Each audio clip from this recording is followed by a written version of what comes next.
Good morning, student. I am Lathesh Jha. Today I am going to teach class 10th, chapter 1, civics, the power sharing. इससे पहले हम geography में एक lesson खत्म कर चुके हैं, हिस्ट्री का एक लेसन खत्म कर चुके हैं.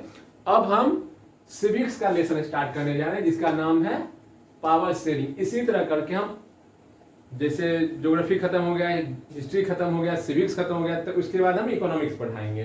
तो इसमें जो हम पढ़ेंगे सिविक्स में, वो पहला ही चैप्टर है पावर शेयरिंग. पावर शेयरिंग होता क्या है? पावर शेयरिंग कहने का मतलब है किसी एक आदमी के पास इतना पावर मत दे दीजिए कि वो अपने मन से मनमाना करने लगे, उसके अंदर डिक्टेटरशिप हो जाए. आप क्लास 9 में पढ़े थे फ्रेंच रिवोल्यूशन. फ्रेंच रिवोल्यूशन में क्या बताया गया था?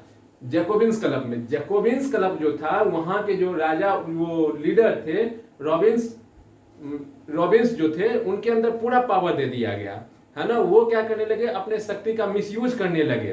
तो उसी तरह यहां भी किसी एक के हाथ में इतना पावर मत दे दीजिए कि वो शक्ति का मिसयूज करने लगे. इसके लिए आप पावर का डिस्ट्रीब्यूट कीजिए. आप जैसे जाते हैं वहां पे जो बनाया जाता है अपना मंत्रिमंडल, लोकसभा, राज्यसभा, उसमें भी पावर क्या है? एक आदमी के पास नहीं रखा गया, अलग अलग रखा गया. कोई फाइनेंस मिनिस्टर होगा, कोई डिफेंस मिनिस्टर होगा, है ना, कोई होम मिनिस्टर होगा, कोई अलग अलग डिस्ट्रीब्यूशन कर दिया गया, कोई MHRD होंगे. उसी तरह मतलब किसी एक आदमी के पास इतना पावर नहीं देना है ताकि वो अपने मन से डिक्टेटरशिप कर ले.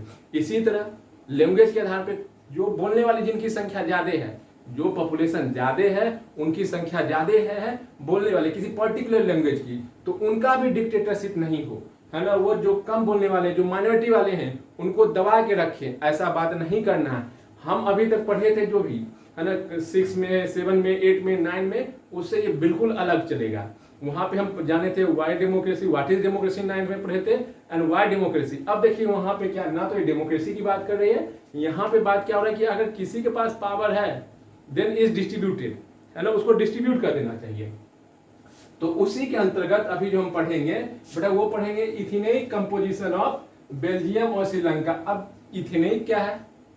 इथेनिक मतलब होता है कि पर्टिकुलर लैंग्वेज के आधार पे, अभी हम क्या बताएं, लैंग्वेज के आधार पे जो है वो क्या कहते हैं, माइनॉरिटी में है या मेजोरिटी में है, उसके बारे में. जैसे होता है क्या है क्लास में जेंडर के आधार पे माइनॉरिटी देखते हैं, उसी तरह हम यहाँ पे देखेंगे लैंग्वेज के आधार पे. ये लैंग्वेज के आधार पे है. इथेनिक मतलब होता है लैंग्वेज के, है ना, on the basis of language. इसी के सापेक्ष में हमको दो एग्जांपल दिया गया है, बेल्जियम और श्रीलंका. ये जो एग्जांपल दिया गया है बेल्जियम और श्रीलंका का, यहाँ पे बेल्जियम और श्रीलंका में बताया गया कि यहाँ पे बोलने वाले दो लैंग्वेजेज हैं. जैसे भारत में क्या है कि 28 स्टेट्स हैं, है ना, यहाँ पे बहुत अलग अलग लैंग्वेज बोली जाती है, हिंदी, इंग्लिश, मैथिल, भोजपुरी, वहाँ तमिल चल जाइए, कन्नड़ चल जाइए, उड़िया चल जाइए, मतलब अलग अलग लैंग्वेजेज है. इसलिए यहाँ पे इंडिया का नहीं दिया गया है, इसलिए यहाँ पे इंडिया का एग्जाम्पल नहीं दिया गया, क्योंकि इंडिया में बहुत से हैं लैंग्वेज बोले जाते लैंग्वेजेस हैं. यहाँ पे बेल्जियम और श्रीलंका में सिर्फ 2 लैंग्वेजेस बोली जाती हैं. तो इसको हम अलग अलग कंपोजिशन में पढ़ेंगे, अलग अलग पढ़ेंगे. तो इसमें पहला देखते हैं बेल्जियम के बारे में. ये जो पूरा बना हुआ, ये जो एरिया बना हुआ बेटा, ये एरिया है बेल्जियम का. ये जो देख रहे हैं ये बेल्जियम का रीजन है. बेल्जियम में ऊपर वाले जो हैं, बेल्जियम में जैसे हमारे यहाँ 2 स्टेट्स हैं, जैसे हमारे यहाँ 28 स्टेट्स हैं, उसी तरह बेल्जियम में 2 स्टेट्स हैं. बेल्जियम में 2 स्टेट्स हैं, ठीक है. बेल्जियम में 2 स्टेट्स हैं, जैसे हमारे यहाँ 28 स्टेट्स हैं. इस दोनों स्टेट में जो ऊपर वाला क्षेत्र है जो है फ्लेमिश रीजन, जो फ्लेमिश रीजन है, यहाँ पे 59% जो पॉपुलेशन है, जो 59% आबादी है, वो डच बोलती है. They speak Dutch.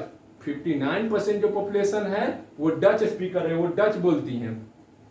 उसके ठीक नीचे आइए जो 40% है, 40% है वैलोनिया के रीजन के हैं जो कि फ्रेंच बोलते हैं. फ्लेमिश वाले क्या बोलते हैं? 59% डच बोलते हैं. वैलोनिया वाले क्या बोलते हैं? 40% फ्रेंच बोलते हैं. अब देखिए 59% और 40%, 59% प्लस 40% कितना हो गया बेटा? 99%. अब रेस्ट 1% है, यहां पे है. देखिए ये एरिया जहां पे हम डार्क करके दिखाए हैं, ये एरिया ये लगा हुआ है जर्मन से. जर्मन से सटा हुआ है, ये जर्मन से इन्फ्लुएंस है, इसलिए यहाँ की जो पॉपुलेशन है वो 1% जो है वो जर्मन स्पीकर्स है। आपके मैप में आएगा, आपको मैप प्लॉटिंग में आएगा कि शो कीजिए कि जर्मन के जो जर्मन में है वो 1% आबादी कहाँ जर्मन बोलते हैं, ठीक है। तो यही 1% पॉपुलेशन है जो जर्मन बोलती है। इसके बाद आइए देखिए, इसकी जैसे हमारे यहाँ राजधानी है यूपी की राजधानी, जैसे लखनऊ कहते हैं, बिहार की राजधानी पटना कहते हैं, और क्या कहते हैं इंडिया की राजधानी कैपिटल को क्या बताते हैं, नई दिल्ली बताते हैं, न्यू दिल्ली बताते हैं। उसी तरह बेल्जियम की जो कैपिटल है वो ब्रुसेल है। बेल्जियम की कैपिटल कौन से है, ब्रुसेल है। ब्रुसेल में देखिए ठीक इसका उल्टा कंपोजिशन है। अब इसको ऐसे समझिए जैसे कि हम अपने गांव में हैं, ठीक है, जैसे हम अपने गांव एरिया में हैं, अपने गांव में क्या बोलते हैं, हिंदी बोलते हैं, उसके बाद क्या करते हैं, भोजपुरी बोलते हैं, ठीक है। लेकिन जब सेंटर में जाते हैं, जब अपने वर्क हाउस में जाते हैं, जब किसी कंपनी में जाते हैं, तो वहां पे क्या बोलते हैं, वहां पे इंग्लिश हो जाती है। अब मान लीजिए अपने घर के लीजिए, आप अपने घर में हिंदी बोलते हैं, लेकिन जैसे स्कूल में आ जाते हैं, केबीएस आते हैं, केबीएस में आते हैं आप इंग्लिश स्टार्ट हो जाते हैं। तो घर के अगर रिस्पेक्ट में देखेंगे तो वहां हिंदी बोलने वाले मैक्सिमम है, और अगर स्कूल में बोलेंगे तो इंग्लिश बोलने वाले मैक्सिमम है। सेम वही कैटेगरी है। अब देखिए यहाँ जो ये ब्रुसेल्स है, ये जो ब्रुसेल्स है क्या कहते हैं, बेल्जियम की जो कैपिटल है, कैपिटल ऑफ बेल्जियम, यहाँ की जो पॉपुलेशन है वो 80% फ्रेंच बोलती है, जबकि नीचे क्या था 40% ही फ्रेंच बोल रही थी। पूरे ऑल ओवर कंट्री में हम देखें तो क्या था 40% ही फ्रेंच बोल रही थी। लेकिन जब हम ब्रुसेल में गए ठीक उल्टा हो गया, 80-20 का रेशियो हो गया। 80% जो है वो फ्रेंच बोलती है और 20% डच बोलती है।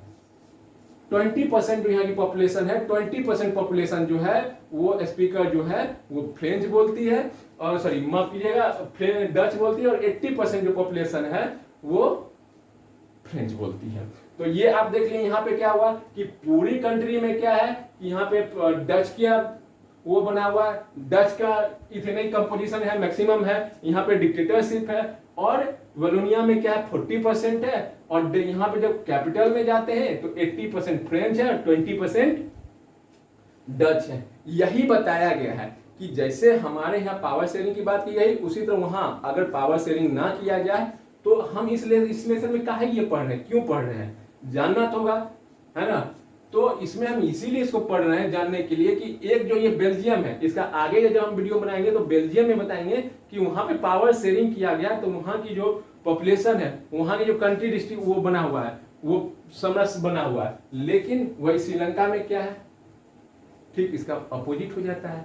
तो यहाँ पे देखिए वही बताया गया है आगे चल के कि जो डच स्पीकिंग है वो मेजोरिटी किसमें है, डच वाले मेजोरिटी किसमें है, कंट्री में है।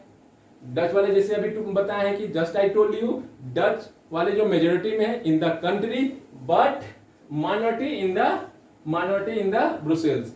इसी का ठीक अपोजिट मारिए, है ना। In the capital city French are majority and in the country है ना माइनॉरिटी, ठीक है। ये यहाँ पे देख लिए कंपोजिशन, और एक लाइन दिया vice versa for French speaking. Vice versa होता है मतलब आप आम बोलचाल की भाषा क्या रखते हैं, ठीक है, उसमें जो फ्रेंच बोलते हैं। आइए, आई होप आप बेल्जियम के बारे में समझ गए होंगे। बेल्जियम में क्या है कि 2 स्टेट बना हुआ, जैसे हमारे 28 स्टेट्स है। पहला वाला फ्लेमिश रीजन है, दूसरा वलोनिया रीजन है। वलोनिया वाले जो है वो 40% है फ्रेंच बोलते हैं, और ऊपर फ्लेमिश वाले हैं वो 59% बोलते हैं। इसके डच स्पीकर्स हैं, इसके जो ब्रुसेल्स हैं वो 80-20 के हैं। यहाँ पे हो गया, और इसी को वो क्या किया है इन द वर्ड फॉर्म में लिख दिया है कि इन द क्या है कंट्री मेजोरिटी, ठीक है, डच इन मेजोरिटी, ठीक है, और कैपिटल सिटी इन माइनॉरिटी। इसका 2 बन जाएगा। इसी को आप फ्रेंच के सापेक्ष में लिख दीजिएगा, रिस्पेक्ट, है ना। अब आइए हम श्रीलंका में देखते हैं। श्रीलंका आप अपने मैप में दिखा सकते हैं। श्रीलंका इंडिया के ठीक नीचे लटका हुआ है, ठीक इंडिया के ठीक नीचे लटका हुआ है। अगर फिर भी आपको समझ में नहीं आ रहा है तो एक मूवी जरूर देखिएगा। उस मूवी में बताया गया है, अभी तो भूल गए हैं, जॉन अब्राहिम का मूवी है ना, कैफे करके कुछ मूवी है, उसमें बताया गया है, जॉन अब्राहिम इसमें है। आइए छोड़िए उसको। अब यहाँ पे क्या है, ये जो है ये श्रीलंका का है, ये श्रीलंका का एरिया है। श्रीलंका के एरिया में बताया गया है कि यहाँ पे भी 2 लैंग्वेजेस बोले जाते हैं। पहला है सिन्हाला लैंग्वेज और दूसरा है तमिल। पहला क्या है? सिन्हाला लैंग्वेज। ये देखिए सिन्हाला लैंग्वेज, श्रीलंका सिन्हाला, याद रखिएगा। श्रीलंका ऐसा ही लिखिएगा, उसी तरह देखिए दोनों का एस क्या है, श्रीलंका और ये में कुछ कुछ कॉमन आपको समझ में आ जाएगा। श्रीलंका सिन्हाला, श्रीलंका सिन्हाला आपको याद हो जाएगा। तो वहां पे क्या है, सिन्हाला लैंग्वेज बोलने वाले जो हैं वो है 74%। उसके बाद जो है वहां पे जो तमिल स्पीकर्स हैं, वहां 2 लैंग्वेज बोले जाते हैं, एक सिन्हाला दूसरा तमिल। तमिल जो है वो 18% है। अब 18% पॉपुलेशन जो है वो बोलती है तमिल। लेकिन तमिल को भी 2 भागों में डिस्ट्रीब्यूट कर दिया गया। पहला किया गया 13% जो श्रीलंकन है, ये देखिए ये श्रीलंकन एरिया है, ये श्रीलंकन तमिल है, ठीक है, जो बेसिकली है श्रीलंकन तमिल है ना, ये पे बनाया। ये जो है वो 13% स्पीकर है। और जो इंडियन है, इंडियन देखिए ये इंडियन वाले का है, ये जो एरिया है ये इंडियन तमिल का है, ये इंडियन तमिल का है, 5% है जो कि तमिल बोलते हैं। अब आपको समझ में आया होगा कि जो 74% है वो क्या बोलते हैं, सिन्हाला बोलते हैं। 18% है जो तमिल बोलते हैं। 18% में भी से 13% है जो श्रीलंकन तमिल बोलते हैं और इंडियन तमिल 5% बोलते हैं। अभी भी तो बचा हुआ, अभी भी जो 7% पॉपुलेशन है, जो 7% पॉपुलेशन है वो क्रिश्चियन है। जो 7% है वो क्रिश्चियन है। मद्रास कैफे में देखिएगा वहां क्रिश्चियनिटी की बात की गई है। जॉन अब्राहम की मूवी थी मद्रास कैफे, वो क्रिश्चियन है। क्रिश्चियन में क्या है, क्रिश्चियन जो दोनों बोलते हैं, Tamil as well as Sinhala. जो 7% पॉपुलेशन है वो तमिल भी बोलते हैं और सिन्हाला भी बोलते हैं। अब 100% हो गया होगा। सिन्हाला जो है वो कितना है, 74%। तमिल स्पीकर है 18%। 7% है, 7% क्या हो गया, क्रिश्चियन है जो तमिल और सिन्हाला बोथ बोलते हैं, ठीक है। इसके बाद भी ये क्या करता है, जो 74% जो सिन्हाला है इसमें बौद्धिस्ट है, बुद्धिस्ट है, जो बुद्ध भगवान का फॉलोअर है, जो बुद्ध भगवान को मानते हैं, है ना, जो गॉड मतलब बुद्ध भगवान का फॉलोअर्स है।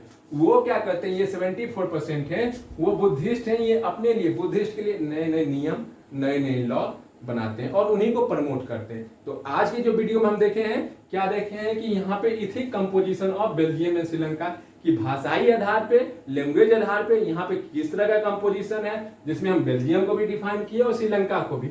अब इसके जब नेक्स्ट वीडियो में मिलेंगे तो इसके आगे बताएंगे कि वहां पे आगे की स्टोरी क्या है, तब आपको समझ में आएगी। तब तक के लिए बने रहिए। अगर आपको कोई समस्या है, कोई प्रॉब्लम है तो आप कमेंट बॉक्स में लिखिए, उसका निदान किया जाएगा, सॉल्व किया जाएगा।